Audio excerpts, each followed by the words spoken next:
കേക്കിലും വീഞ്ഞിലും ഒന്നും ഒരു ക്രൈസ്തവരും വീണിട്ടില്ലേ? PC ജോർജും മകനും BJP-യിൽ ചേർന്നതിന്റെ പിറ്റേ ദിവസമാണ് ഇത്തരത്തിൽ സഭാ നേതൃത്വം തങ്ങളുടെ നിലപാട് വ്യക്തമാക്കുന്നത്. ക്രൈസ്തവ വിഭാഗത്തിലെ ഓരോ വരാനിരിക്കുന്ന തലമുറയും സംഘപരിവാറിനോടും BJP-യോടും കണക്ക് ചോദിക്കും. ചെറുതാക്കിയെന്ന് കാണേണ്ട BJP ക്രൈസ്തവ വിഭാഗം കാസക്കാര് മാത്രമല്ല, ഇനി എന്ത് ചെയ്യാമെന്ന് ഞങ്ങൾക്കും അറിയാമെന്നാണ് ക്രൈസ്തവ സഭകൾ വ്യക്തമാക്കുന്നത്. നമസ്കാരം. 2024 ലോക്സഭാ തെരഞ്ഞെടുപ്പിൽ BJP പ്രധാനമായും ഊന്നൽ നൽകുന്നത് രണ്ട് വിഭാഗക്കാരുടെ വോട്ടുകൾക്കാണ്. ഒന്ന്, ഹിന്ദു വോട്ടുകൾ പരമാവധി ഉറപ്പിക്കുക എന്നുള്ളത്. അതോടൊപ്പം തന്നെയാണ് ക്രിസ്തീയ വോട്ടുകൾ വർദ്ധിപ്പിക്കുക എന്നുള്ളത്. തൃശ്ശൂർ അടക്കമുള്ള ജില്ലകളിൽ അല്ലെങ്കിൽ തൃശ്ശൂർ പോലെയുള്ള മണ്ഡലങ്ങളിലൊക്കെ പയറ്റിക്കൊണ്ടിരിക്കുന്നത് അതുതന്നെയാണ്. ഇതിന്റെ ഭാഗമായിട്ടാണ് കഴിഞ്ഞ ക്രിസ്തുമസിൽ ക്രൈസ്തവ മതമേലധ്യക്ഷന്മാരെ കാണുന്നു. അതോടൊപ്പം തന്നെ ക്രൈസ്തവ വിശ്വാസികളുടെ വീടുകളിലേക്ക് കേക്കും വീഞ്ഞുമായി എത്തുന്ന കേരളത്തിലെ BJP നേതാക്കളൊക്കെ നമ്മൾ കണ്ടതാണ്. ഇപ്പോൾ ഏറ്റവും അവസാനമായി PC ജോർജിനെയും മകൻ ഷോൺ ജോർജിനെയും അതോടൊപ്പം PC ജോർജിന്റെ ജനപക്ഷത്തെയും BJP-യിലേക്ക് ലയിപ്പിക്കാനും BJP-ക്ക് ഇപ്പോൾ ആയിട്ടുണ്ട് എന്നുള്ളതാണ്. അതുകൊണ്ട് തന്നെയാണ് കഴിഞ്ഞ ദിവസം BJP-യിൽ ചേർന്ന PC ജോർജ് മിനിമം 5 സീറ്റിലെങ്കിലും 5 ലോക്സഭാ സീറ്റുകളിൽ BJP വിജയിക്കും, അത് താൻ കാണിച്ചു തരാം എന്നാണ് അദ്ദേഹം പറഞ്ഞിരിക്കുന്നത്. അതോടൊപ്പം തന്നെ നിയമസഭയിലും അത്രത്തോളം പ്രാതിനിധ്യം എത്തിക്കാനുള്ള നടപടികൾ ആരംഭിക്കുന്നുണ്ട്. ഞങ്ങൾ, അതായത് PC ജോർജ് പറഞ്ഞത് എങ്ങനെയാണല്ലോ, ഞാൻ എല്ലാ മതമേലധ്യക്ഷന്മാരോടും ചർച്ച ചെയ്തു കഴിഞ്ഞു, അഭിവന്ധ്യരായ എല്ലാ പിതാക്കന്മാരോടും ക്രൈസ്തവ മതമേലധ്യക്ഷന്മാരോടും താൻ സംസാരിച്ചു കഴിഞ്ഞു, എല്ലാ മതമേലധ്യക്ഷന്മാരുടെയും അനുവാദം വാങ്ങിയിട്ടുണ്ട്, അതുകൊണ്ട് ക്രൈസ്തവരുടെ വോട്ട് തനിക്ക് തന്നെയാണെന്നാണ് PC ജോർജ് കഴിഞ്ഞ ദിവസം വ്യക്തമാക്കിയത്. പക്ഷേ ഇന്ന് ഇറങ്ങിയ ദീപിക പത്രം, നമുക്കറിയാം ക്രൈസ്തവ സഭകളുടെ നാവായി പ്രവർത്തിക്കുന്ന അല്ലെങ്കിൽ ശബ്ദമായി പ്രവർത്തിക്കുന്ന ഒരു പത്രമാണ് ദീപിക. അത് മുൻകാലങ്ങളിൽ അവരുടെ എഡിറ്റോറിയലുകളിലൊക്കെ അത് വ്യക്തമാക്കിയിട്ടുണ്ട്. ക്രൈസ്തവർക്ക് വേണ്ടി ശബ്ദിക്കുന്ന ഒരു പത്രം തന്നെയാണ് ദീപിക. ആ ദീപിക പത്രത്തിലെ ഇന്ന് വന്ന എഡിറ്റോറിയലാണ് ഇതിൽ ഏറ്റവും പ്രധാനപ്പെട്ട കാര്യം. അതായത് PC ജോർജും മകനും BJP-യിൽ ചേർന്നതിന്റെ പിറ്റേ ദിവസമാണ് ഇത്തരത്തിൽ സഭാ നേതൃത്വം തങ്ങളുടെ നിലപാട് വ്യക്തമാക്കുന്നത്. അതുകൊണ്ട് തന്നെ ഈ ദീപികയിലെ എഡിറ്റോറിയലിന് അത്രത്തോളം പ്രാധാന്യമുണ്ട്. ഇതുപോലെ തന്നെയാണ് നേരത്തെ, അതായത് അയോധ്യ രാമക്ഷേത്ര പ്രതിഷ്ഠാ ദിനത്തിന് അന്ന് ക്രൈസ്തവ ദേവാലയങ്ങൾക്ക് നേരെ ആക്രമണങ്ങൾ നടക്കുന്നത്. ഒരു ക്രൈസ്തവ ദേവാലയത്തിന്റെ മുകളിൽ കയറിയ ഒരാൾ ജയ് ശ്രീരാം വിളിച്ചുകൊണ്ട് കുരിശിന്റെ മുകളിൽ കാവിക്കൊടി സ്ഥാപിക്കാൻ മാത്രം അന്ന് അത്രത്തോളം സംഭവം ഉണ്ടായി. അത് ഇന്ത്യ പോലെ ഒരു മതേതര രാജ്യത്താണ് നടക്കുന്നത് ഇത്തരം സംഭവങ്ങൾ. അതുമായി ബന്ധപ്പെട്ടുകൊണ്ട് വലിയ പ്രതിഷേധമുണ്ടായി. അന്നും ദീപിക പത്രം കൃത്യമായി തന്നെ എഡിറ്റോറിയൽ പേജ് മുഴുവനായും ഈ കേന്ദ്ര സർക്കാരിനെതിരെ, വിശേഷിച്ച സംഘപരിവാർ സംഘടനകൾക്കെതിരെ സഭകൾ രംഗത്തെത്തി തുടങ്ങി എന്നുള്ളതാണ്. അതുകൊണ്ട് തന്നെ തൃശ്ശൂരിൽ BJP തോൽക്കും, അതായത് തൃശ്ശൂരിൽ സുരേഷ് ഗോപി വിജയിക്കില്ല, PC ജോർജും ഇനിയിപ്പോൾ എവിടെ നിന്നാലും വിജയിക്കാൻ പോകുന്നില്ല എന്നതടക്കമുള്ള രീതിയിലേക്ക് ഇപ്പോൾ വ്യാഖ്യാനങ്ങൾ വന്നുകൊണ്ടിരിക്കുകയാണ്, പ്രത്യേകിച്ച് ഇന്നത്തെ ഈ ഒരു എഡിറ്റോറിയലുമായി ബന്ധപ്പെട്ടുകൊണ്ട്. കാരണം ദീപിക പത്രം അത്രത്തോളം കാര്യങ്ങളിൽ അന്ന് ദീപിക പത്രം പറഞ്ഞത്, രാമക്ഷേത്ര പ്രതിഷ്ഠാ ദിനത്തിന്റെ തൊട്ടടുത്ത ദിവസം പുറത്തു വന്ന ആ എഡിറ്റോറിയലിൽ ദീപിക പറഞ്ഞത് ഇങ്ങനെയായിരുന്നു. അതായത് ആരെ സ്വീകരിക്കണം, ആരെ തള്ളണം, ആരെ കൊള്ളണം, വിവേചിക്കാനുള്ള അധികാരം അല്ലെങ്കിൽ വിവേചിക്കാനുള്ള ബുദ്ധിയൊക്കെ തങ്ങൾക്കുണ്ട്. അതായത് തങ്ങളുടെ പള്ളികൾ ഇങ്ങനെ ആക്രമിച്ചു കൊണ്ടിരിക്കുമ്പോൾ ഞങ്ങൾ ഇനി എന്ത് ചെയ്യാമെന്ന് ഞങ്ങൾക്കും അറിയാമെന്നാണ് ക്രൈസ്തവ സഭകൾ വ്യക്തമാക്കുന്നത്. കേക്കിലും വീഞ്ഞിലും ഒന്നും ഒരു ക്രൈസ്തവരും വീണിട്ടില്ലേ? അതായത് ഇനി എന്ത് ചെയ്യണം? കേന്ദ്ര സർക്കാരിനോട് യോജിച്ചു പോകണോ? BJP-യോട് യോജിച്ചു പോകണോ? ആർക്ക് വോട്ട് കൊടുക്കണം? ക്രൈസ്തവരെ അങ്ങനെ ചെറുതാക്കിയെന്നും കാണേണ്ട BJP ക്രൈസ്തവ വിഭാഗം കാസക്കാർ മാത്രമല്ല, അതിനേക്കാൾ വലിയ വിശ്വാസ പ്രമാണങ്ങൾ കൊണ്ട് നടക്കുന്ന നല്ല ക്രിസ്ത്യാനികളുണ്ടോ കേരളത്തിൽ എന്ന് ഉറക്കെ വിളിച്ചു പറയുകയും ചെയ്യുന്നുണ്ട് ചിലർ നവമാധ്യമങ്ങളിലടക്കം. എന്തായാലും ഇന്നത്തെ എഡിറ്റോറിയലിലേക്ക് പോവുകയാണെങ്കിൽ പ്രധാനമായും ക്രൈസ്തവ വിഭാഗങ്ങൾക്കുള്ള പ്രധാനപ്പെട്ട ആശങ്കകൾ ഇതാണ്. ഉത്തരേന്ത്യയിലൊക്കെ വൈദികർക്ക് നേരെ ആക്രമണം, പള്ളികൾക്ക് നേരെ ആക്രമണം, എന്തെല്ലാം തരത്തിൽ ക്രൈസ്തവർ അവിടെ അനുഭവിച്ചു കൂട്ടുന്നു. അപ്പോഴാണ് കേരളത്തിൽ ഇങ്ങനെ ഇവിടെ BJP-ക്കും സംഘപരിവാറിനുമൊക്കെ കുഴലൂത്ത് നടത്തുന്ന ഒരു വിഭാഗം. ഇസ്ലാം മതവിശ്വാസികൾക്കെതിരെ വർഗീയ പ്രചരണങ്ങൾ നടക്കുക, മുസ്ലിങ്ങൾക്കെതിരെ വർഗീയ പ്രചരണങ്ങൾ നടത്താൻ മാത്രം കാസ പോലെയുള്ള ചില സംഘടനകൾ. മുൻപ് സഹോദരങ്ങളായിരുന്ന ഹിന്ദുവും ക്രിസ്ത്യനും മുസ്ലിമും ഒക്കെ ഒരുപോലെ ജീവിച്ചിരുന്ന, പരസ്പരം വർഗീയതയില്ലാത്ത, ഭക്ഷണത്തിൽ വർഗീയത കലർത്താത്ത ആ ഒരു കേരളം, ആ കേരളത്തിലാണ് കാസയടക്കമുള്ള സംഘടനകൾ വന്ന് ഹലാൽ അടക്കമുള്ള വിഷയത്തിൽ കുത്തിത്തിരിപ്പുണ്ടാക്കിയത്. അതിൽ ഒരുപാട് ക്രിസ്തീയ വിശ്വാസികൾ പെട്ടുപോവുകയും ചെയ്തിട്ടുണ്ട്. എന്നാൽ ഇപ്പോൾ അവർ യാഥാർത്ഥ്യം മനസ്സിലാക്കി കഴിഞ്ഞു. ഒരിടത്ത് തിരിച്ചടിക്കുമ്പോൾ മറ്റൊരിടത്ത് തങ്ങൾക്ക് അടി കിട്ടിക്കൊണ്ടിരിക്കുകയാണ് എന്നാണ് ഇപ്പോൾ എങ്കിലും മനസ്സിലാക്കിയിരിക്കണം. അതായത് ഇന്ന് ദീപിക പറയുന്നത് എങ്ങനെയാ?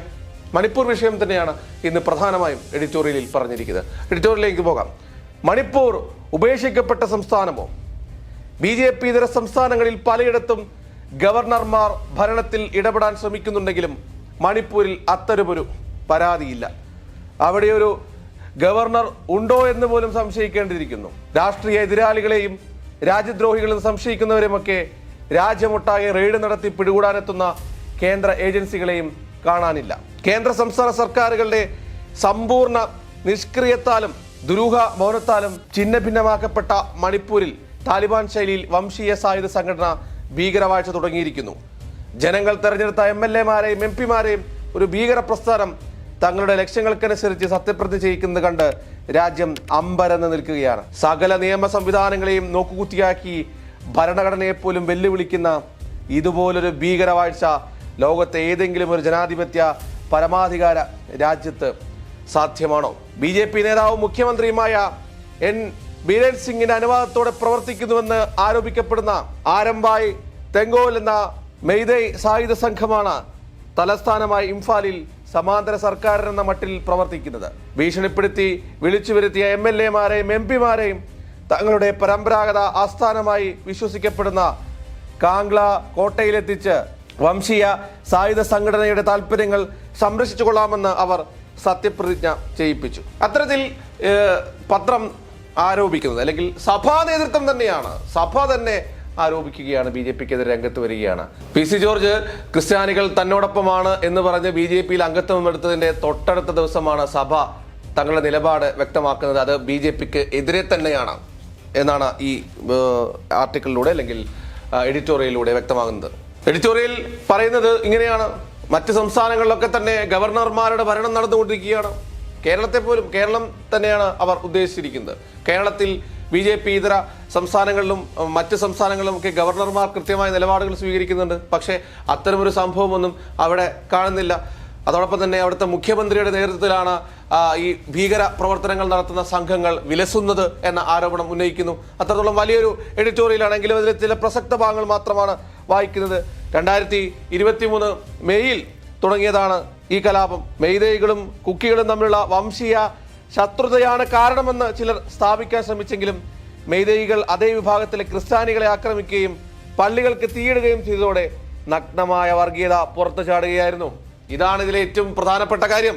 കഴിഞ്ഞ ദിവസം ഒരു മാധ്യമം PC ജോർജിനോട്, അതായത് BJPയിലെ അംഗത്വം എടുത്തതിന് ശേഷം PC ജോർജിനോട് ചോദിക്കുകയാണ് മണിപ്പൂർ വിഷയത്തിൽ എന്ത് നിലപാടെടുക്കും PC ജോർജ് എന്ന്. അപ്പോൾ അദ്ദേഹം പറയുന്നത് എന്തായിരുന്നു? അവിടെ ക്രിസ്ത്യാനികൾക്ക് യാതൊരു പ്രശ്നവുമില്ല, അവിടെ മെയ്തൈകളും കുക്കികളും തമ്മിലുള്ള ചില വിഷയമാണ്. അതായത് ഒരു കൂട്ടർ നഗരവാസികൾ, മറ്റൊരു കൂട്ടർ ആദിവാസികൾ എന്ന നിലയിലേക്ക് കൊണ്ടുപോകുന്നു. എങ്കിൽ ഇതേ വിഭാഗക്കാരുടെ ക്രിസ്ത്യാനികളെ അവിടെ ആക്രമിക്കപ്പെടുന്നുണ്ട്. മെയ്തൈയും കുക്കികളും തമ്മിലല്ല മണിപ്പൂരിലെ വിഷയം. അത് മനഃപൂർവ്വം ഒരു സംഭവമാക്കി മാറ്റുകയാണ്. എന്തുകൊണ്ടാണ് മെയ്തൈ വിഭാഗത്തിലുള്ള ക്രിസ്ത്യാനികൾ ആക്രമിക്കപ്പെടുന്നത്? എന്തുകൊണ്ടാണ് മെയ്തൈ വിഭാഗത്തിൽ തന്നെയുള്ള ആളുകളുടെ പള്ളികൾ ആക്രമിക്കപ്പെടുന്നത്? ക്രിസ്ത്യൻ പള്ളികൾ മാത്രമാണ് അവിടെ ആക്രമിക്കപ്പെടുന്നത്. അവിടെ മെയ്തൈ എന്നില്ല, കുക്കികൾ എന്നില്ല, എല്ലാ ക്രിസ്ത്യാനികളെയും ആക്രമിക്കപ്പെടുന്നു. ഇതിനെ ഒരു വംശീയ പ്രശ്നമാണ്, അല്ലെങ്കിൽ അവിടെ രണ്ട് വിഭാഗങ്ങൾ തമ്മിലുള്ള പ്രശ്നമാക്കി മാറ്റുന്നത് അവിടുത്തെ BJP-ആണ്, സംഘപരിവാറാണ് എന്നുകൂടിയാണ് പറയുന്നത് ഈ എഡിറ്റോറിയലിൽ. അതുകൊണ്ട് ഇത് സഭയുടെ നിലപാട് തന്നെയാണ് PC. മറ്റൊന്ന് ഇങ്ങനെയാണ് പറയുന്നത്: 9 മാസമായി മണിപ്പൂരിലെ ജനങ്ങൾ സമാധാനം എന്തെന്നറിഞ്ഞിട്ടില്ല. കൊലപാതകം, കൊള്ളിവെപ്പി, മാനഭംഗം, ആരാധനാലയങ്ങൾ നശിപ്പിക്കൽ, കുറ്റവാളികളെ തടയാൻ ആരുമില്ല. പോലീസിൽ നിന്നും കൈക്കലാക്കിയ ആയുധങ്ങളുമായി അക്രമി സംഘങ്ങൾ നാടാകെ ചുറ്റിത്തിരിയുന്നു. സ്വതന്ത്ര ഇന്ത്യയുടെ ചരിത്രത്തിലെ ഏറ്റവും വലിയ നിഷ്ക്രിയത്വത്തിലാണ് കേന്ദ്ര സർക്കാർ.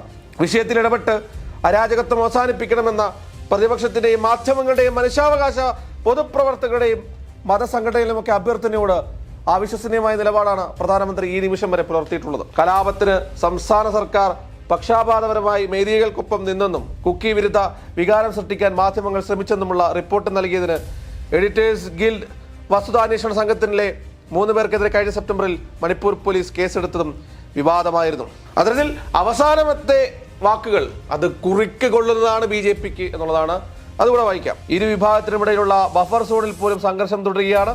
സർക്കാരുകളുടെ സമ്പൂർണ്ണ പരാജയമാണ് മണിപ്പൂർ എന്ന ആക്ഷേപം ഉയരുമ്പോഴും അവസാനിപ്പിക്കാത്ത നിഷ്ക്രിയത മറ്റെന്തെങ്കിലും ലക്ഷ്യത്തിലേക്കുള്ള രാഷ്ട്രീയ മാർഗമാണോ? മണിപ്പൂരിന്റെ തുച്ഛമായ വോട്ടുപേക്ഷിച്ച് മൊത്തം വോട്ടിൽ വർധനയുണ്ടാക്കാമെന്ന ലക്ഷ്യത്തിലാണ് കേന്ദ്ര സംസ്ഥാന സർക്കാരുകളുടെ കുറ്റകരമായ നിഷ്ക്രിയത്വം എന്ന് വ്യാഖ്യാനിക്കപ്പെടുകയല്ലേ? തലമുറകൾ ചോദ്യം ചെയ്യാനിടയുള്ള കനത്ത നിശബ്ദത അവസാനിപ്പിക്കാൻ ഇനിയും വൈകരുത്. ആ ചോദ്യം വൈദികരാകട്ടെ അല്ലെങ്കിൽ സഭകളാകട്ടെ BJPയോടും സംഘപരിവാറിനോടുമുള്ള വെല്ലുവിളിയായി കരുതണം. തലമുറകൾ കഴിഞ്ഞാലും ഇതൊന്നും മറക്കില്ല. തങ്ങളുടെ വരാനിരിക്കുന്ന തലമുറകൾ ചോദ്യം ചെയ്യുക തന്നെ ചെയ്യും. തങ്ങൾ മാത്രമല്ല, ക്രൈസ്തവ വിഭാഗത്തിലെ ഓരോ വരാനിരിക്കുന്ന തലമുറയും സംഘപരിവാറിനോടും BJPയോടും കണക്ക് ചോദിക്കുമെന്നുള്ള അവസാന വരി അത് BJPയെ സംബന്ധിച്ചിടത്തോളം ലാസ്റ്റ് ചാൻസ് എന്ന നിലയിലേക്ക് കിടക്കുന്നു. ഇനിയും വൈകരുതെന്ന് ഓർമ്മപ്പെടുത്തുകയാണ് സഭാ നേതൃത്വം. അതുകൊണ്ട് BJP കേരളത്തിലേക്ക് വന്നാൽ, ഇത് കേരളത്തിലെ ഒരു പത്രമാണല്ലോ, സഭകളുടെ സംസാരം അല്ലെങ്കിൽ നാവ് അല്ലെങ്കിൽ ശബ്ദം എന്ന രീതിയിൽ പ്രവർത്തിക്കുന്ന ദീപിക പത്രം ഇങ്ങനെ പറയുമ്പോൾ 2 കാര്യങ്ങൾ ആലോചിക്കാതിരിക്കേണ്ട. PC ജോർജ്, സുരേഷ് ഗോപി ഇവരുടെ വിജയത്തിന്റെ പ്രധാനപ്പെട്ട ഘടകം ക്രൈസ്തവർ തന്നെയാണ്. തൃശ്ശൂരിലെ വോട്ടിംഗ് ഷെയർ കഴിഞ്ഞ ഒരു വാർത്തയിൽ ഞാൻ പറഞ്ഞതാണ്. അവിടെ ഹിന്ദുക്കൾ ഭൂരിപക്ഷമുണ്ട്, എന്നാൽ 2ാം സ്ഥാനത്ത് നിൽക്കുന്നത് ക്രൈസ്തവ വോട്ടുകളാണ്. 3ാം സ്ഥാനത്താണ് മുസ്ലിം വിഭാഗം വരുന്നത്. അത്തരത്തിൽ ക്രൈസ്തവരുടെ വോട്ട് കൂടി ഉറപ്പാക്കിയാൽ മാത്രമേ സുരേഷ് ഗോപിക്ക് തൃശ്ശൂർ അങ്ങ് എടുക്കാനാകൂ. അതുകൊണ്ട് ക്രൈസ്തവരെ ഇത്തരത്തിൽ അവിടെ പല പ്രവർത്തനങ്ങളും സുരേഷ് ഗോപി നടത്തിക്കൊണ്ടിരിക്കുന്നുണ്ട്. മാതാവിന് സ്വർണ്ണ കിരീടം കൊണ്ടുവയ്ക്കുന്നു, ക്രൈസ്തവ പരിപാടികളിൽ പങ്കെടുക്കുന്നു, ക്രൈസ്തവ സഹോദരന്മാരുമായി സംവദിക്കുന്നു. അത്തരത്തിലുള്ള പ്രവർത്തനങ്ങളൊക്കെ സുരേഷ് ഗോപി നടത്തുന്നുണ്ട്. പക്ഷേ സുരേഷ് ഗോപി മാതാവിന് കിരീടം വെച്ചെടുത്തുകൊണ്ട് മാത്രം നിങ്ങൾക്ക് വോട്ട് ലഭിക്കില്ല. ആദ്യം കേന്ദ്രത്തിൽ ഭരിക്കുന്ന അല്ലെങ്കിൽ കേന്ദ്ര BJPയോട് ഇക്കാര്യങ്ങളൊക്കെ ധരിപ്പിക്കൂ. മണിപ്പൂരിലെ സഹോദരങ്ങൾക്ക് നീതി ലഭിക്കാൻ വേണ്ടി ഇനിയെങ്കിലും പ്രധാനമന്ത്രിയോട് ശബ്ദിക്കാൻ വേണ്ടി പറയൂ. PC ജോർജ് അല്ല, സുരേഷ് ഗോപി വിചാരിച്ചാലും കേരളത്തിലെ ഒന്നും ചിലപ്പോൾ എടുക്കാനാകുമെന്നില്ല. കാരണം ഇവിടെയുള്ള ഹിന്ദുവും മുസൽമാനും ക്രിസ്ത്യാനിയും ഒക്കെ വിചാരിച്ചാൽ മാത്രമേ കേരളം ആർക്കും എടുക്കാനാകൂ.